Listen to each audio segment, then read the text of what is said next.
Bonjour à tous et bienvenue sur Fluent. Je suis très heureuse de vous retrouver pour une nouvelle vidéo et aujourd'hui on va se demander combien de temps ça prend pour apprendre une langue. Comment apprendre une langue rapidement.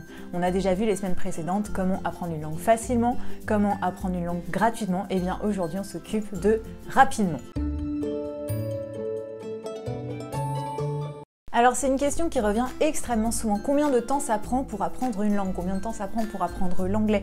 Combien de temps ça prend pour apprendre le japonais, le coréen, l'arabe? Il y a plein de questions qui fusent. Il y a une espèce de légende autour de on met tant de temps à apprendre une langue. Et aujourd'hui, encore une fois, je m'amuse évidemment à chaque fois à déconstruire les mythes et les préjugés. Et je vais en déconstruire un nouveau qui n'est pas vraiment à ce point-là un préjugé, enfin un mythe d'ailleurs. Il y a quand même des choses qui sont vraies autour du délai qu'il faut pour apprendre une langue. Mais je vais quand même expliquer pourquoi on ne peut pas tellement parler d'un délai fixe pour apprendre une langue. Alors déjà, avant de commencer, il faut se poser les bonnes questions. Qu'est-ce que c'est que maîtriser une langue? Qu'est-ce que c'est que parler une langue? On parle de quel niveau? On parle de quel niveau de maîtrise? On parle de quelle connaissance de la langue? Eh bien, c'est déjà ça qu'il faut déterminer en premier lieu, quel niveau on veut atteindre dans notre langue cible. Donc pour donner un aperçu des niveaux qu'on peut espérer atteindre dans l'apprentissage d'une langue, eh bien, il y a déjà le CECR, c'est-à-dire le cadre européen en fait, qui s'occupe de l'apprentissage des langues, du moins dans la communauté européenne, qui a défini un certain nombre de niveaux. Et ces niveaux, ils vont, vous en avez peut-être entendu parler, de A1 à C2. Donc ça fait A1, A2, B1, B2, C1, C2. Et donc on considère qu'à A1 et même A0 existe, on est totalement débutant, c'est-à-dire que on ne connaît absolument rien à la langue cible, et puis à C2, on le parle comme sa langue maternelle. Je vous mettrai le lien du CECR dans la description, ainsi que quelques explications pour que vous puissiez vous y retrouver, parce qu'il y a un certain nombre de compétences qui sont associées à ces niveaux. À chaque niveau, en fait, il y a un certain nombre de compétences dans chaque domaine, que ce soit la production écrite, la production orale, la compréhension écrite, la compréhension orale, etc. Et puis aussi les compétences communicatives, comme on les appelle. Voilà, donc intéressez-vous déjà peut-être au CECR pour savoir un peu plus quel niveau vous avez envie d'atteindre dans votre langue cible avant de commencer à l'apprendre. Ça peut déjà vous donner un certain objectif. Par exemple, vous pouvez vous dire cette année je voudrais être A2, et puis l'année prochaine je voudrais être B2, et puis l'année d'après je voudrais être C2. Enfin, attention, on peut pas dire ça pour toutes les langues, on peut pas dire en 3 ans je vais être C2, c'est juste un exemple pour vous donner une idée, là je dis n'importe quoi. Voilà, donc déjà, posez-vous les bonnes questions et demandez-vous, parce que c'est vrai que être bilingue, c'est le but ultime, évidemment, quand on apprend une langue, mais demandez-vous qu'est-ce que vous sous-entendez lorsque vous demandez combien de temps on met à apprendre une langue. C'est-à-dire, est-ce que vous voulez juste la parler et vous débrouiller, ou est-ce que vous voulez vraiment parler comme un natif? Ça, c'est la première chose qui est vraiment très, très importante. Alors ensuite, eh bien, évidemment, je vais encore casser l'ambiance, et oui, j'adore casser l'ambiance sur Fluent, je suis désolée. Il n'y a pas vraiment de réponse, en fait, quand il s'agit d'apprendre une langue. Combien de temps on met à apprendre une langue? Eh bien ça dépend de plein de facteurs.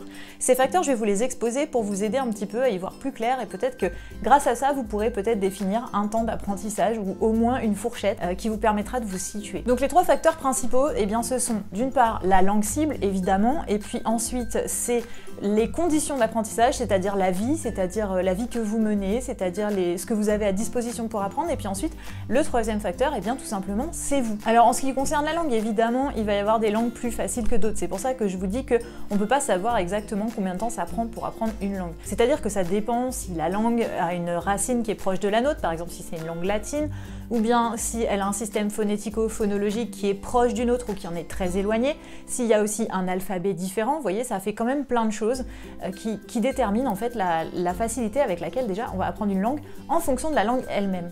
Alors sachez qu'il y a l'équivalent du ministère des Affaires étrangères américain qui a établi des groupes. En fait, ils ont établi à peu près 3 groupes. Alors, je l'évoque simplement parce qu'ils se sont basés quand même sur des locuteurs natifs anglophones. Donc, ça nous concerne et ça nous concerne pas à la fois, ça va dépendre. C'est-à-dire que nous, on parle une langue latine, d'accord? Alors, c'est vrai qu'on serait potentiellement dans le même groupe que les anglophones à ce niveau-là. Je vais quand même vous les exposer, ça pourra peut-être vous aider. Donc, ils ont établi 3 groupes de facile. Donc, c'est facile, moyen et difficile pour l'apprentissage d'une langue. Alors, le premier groupe qui concernerait les langues faciles à apprendre pour nous, eh bien, ce serait les langues latines. Et ça représenterait 23 semaines ou 575 heures d'apprentissage. Donc ça, c'est le groupe facile. Ensuite, on a les langues moyennement faciles à apprendre, comme par exemple pour nous, des langues comme l'allemand. Ça représenterait 30 à 35 semaines d'apprentissage, l'équivalent de 750 à 900 heures. Voilà, ça c'est pour les langues moyennes. Et puis ensuite, on a le groupe des langues difficiles, comme les langues asiatiques par exemple, ou l'arabe. Donc le japonais, le coréen, ces langues-là. Là, ça représenterait par contre plus de 2000-2200 heures de pratique, donc c'est énorme par rapport au premier groupe, comme vous avez pu le constater. Maintenant, comme je vous l'ai dit, ça va dépendre de plusieurs facteurs, donc évidemment, il y a la langue elle-même et son niveau de difficulté, mais il y a aussi encore deux autres catégories qu'on n'a pas explorées. Parmi elles, on a donc la catégorie de votre environnement d'apprentissage, c'est-à-dire la vie que vous menez, c'est-à-dire les ressources que vous avez à disposition, aussi en fonction de la langue que vous étudiez. Par exemple, si vous avez un emploi du temps chargé, si vous avez un boulot qui vous prend beaucoup de temps, des enfants, si vous avez la possibilité de voyager ou pas aussi, ça va peut-être changer des choses parce que ça va vous permettre, si vous avez la possibilité de voyager, eh bien de faire des séjours en immersion, des séjours linguistiques. Ça va forcément vous aider à apprendre plus vite. Il y a aussi votre charge mentale et vos préoccupations quotidiennes parce que mine de rien, on a besoin d'espace aussi pour pouvoir étudier, d'espace dans son cerveau, dans sa conscience, dans son mental. Et donc la charge mentale et les préoccupations, eh bien ça représente une entrave à un apprentissage efficace. Et puis enfin, on a aussi les moyens auxquels vous avez accès, c'est-à-dire les structures d'apprentissage, si votre langue...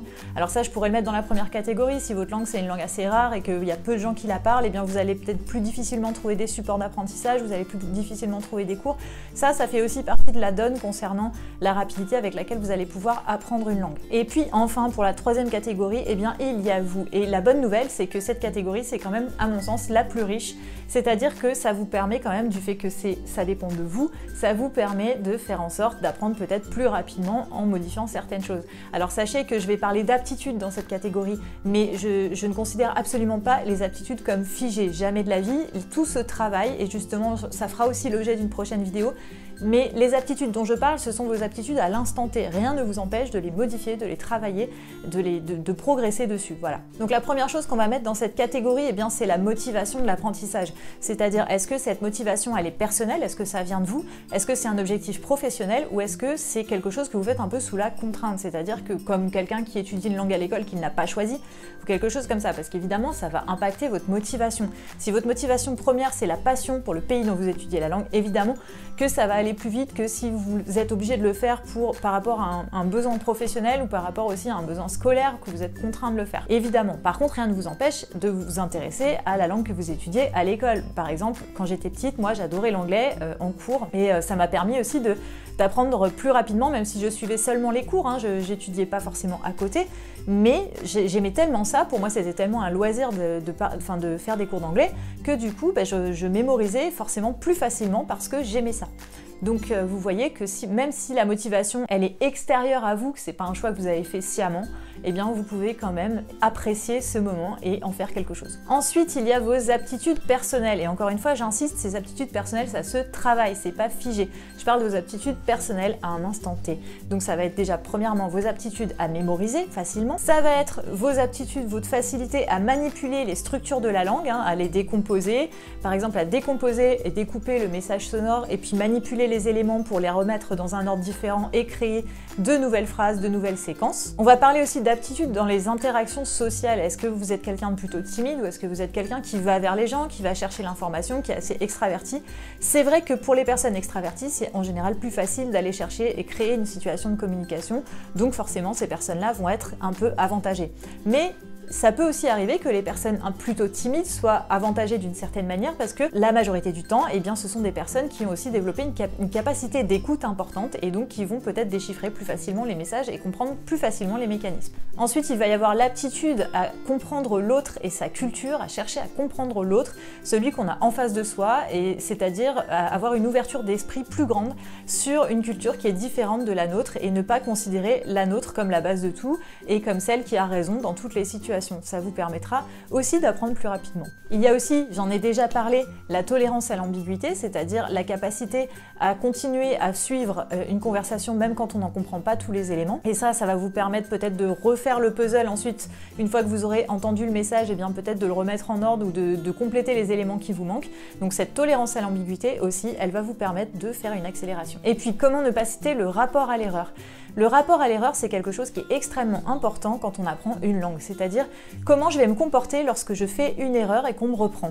Eh bien, le rapport à l'erreur, ça va déterminer beaucoup de choses, c'est-à-dire si vous avez peur de faire des erreurs et que du coup ça vous empêche, on peut aussi ramener ça à la sociabilité, mais si ça vous empêche en fait de refaire des tentatives parce que vous vous êtes trompé quelque part et qu'on vous a repris, eh bien ça va vous handicaper. Alors que si vous avez un rapport à l'erreur qui est positif et que vous cherchez simplement à corriger, bon j'ai fait une erreur, ok on m'a repris, c'est pas grave, je referai plus cette erreur-là, eh bien vous roulez et puis vous apprenez évidemment plus vite. Ensuite, il y a énormément de choses dans cette catégorie, il y a aussi votre passé, votre expérience avec les langues, puisque vous êtes habitué à manipuler des structures qui sont étrangères à votre langue maternelle. C'est un peu redondant ce que je viens de dire, mais tranquille, on continue. Et bien, si vous êtes habitué à manipuler ces structures, vous aurez beaucoup plus de facilité à vous trouver dans une situation où vous êtes en face d'une langue inconnue, et donc ça vous facilitera aussi la tâche. Et puis par ailleurs, il y a aussi les autres disciplines. Il y a votre passé musical qui éduque votre oreille, et donc vous aurez plus facilement, vous aurez une reconnaissance plus facile des phonèmes de la langue cible. Et puis il y a aussi votre passé sportif, parce que vous aurez peut-être acquis une discipline ou un rythme de travail. Il y a votre passé scolaire, peut-être que vous êtes quelqu'un de très scolaire et que vous êtes tout à fait capable de prendre du temps pour étudier et vous organiser parfaitement. Voilà, toutes ces choses-là, en fait, tout ce qui fait que vous êtes vous, eh bien c'est ce qui va aussi déterminer à quelle vitesse vous allez apprendre la langue. Donc en gros, vous voyez bien qu'il n'y a pas de réponse toute faite à la question combien de temps on met à apprendre une langue. J'espère néanmoins que ces petits éléments ont pu vous éclaircir un peu et vous permettre de vous faire une idée du temps que ça va pouvoir vous prendre si vous vous lancez dans l'apprentissage d'une langue. En tout cas, sachez que c'est bien entendu aussi votre niveau d'implication qui va faire la différence. C'est bien sûr l'énergie, le cœur que vous allez mettre, et encore une fois, c'est l'affect que vous allez mettre dans l'apprentissage de votre langue cible qui peut tout changer, parce que la passion, évidemment, c'est un carburant quasi inépuisable. Donc je vous recommande évidemment, si vous n'avez pas le choix, eh bien de faire de votre mieux, mais si vous avez le choix de faire quelque chose qui vous passionne, d'étudier une langue qui vous passionne, à vous intéresser à la culture qui est autour de cette langue, etc. etc. Donc j'espère que vous y voyez un peu plus clair et que cette vidéo vous a plu. Si c'est le cas, vous pouvez la liker, la partager, nous suivre sur les réseaux sociaux, vous abonner, activer les notifications, et moi je vous dis à la semaine prochaine pour une nouvelle vidéo.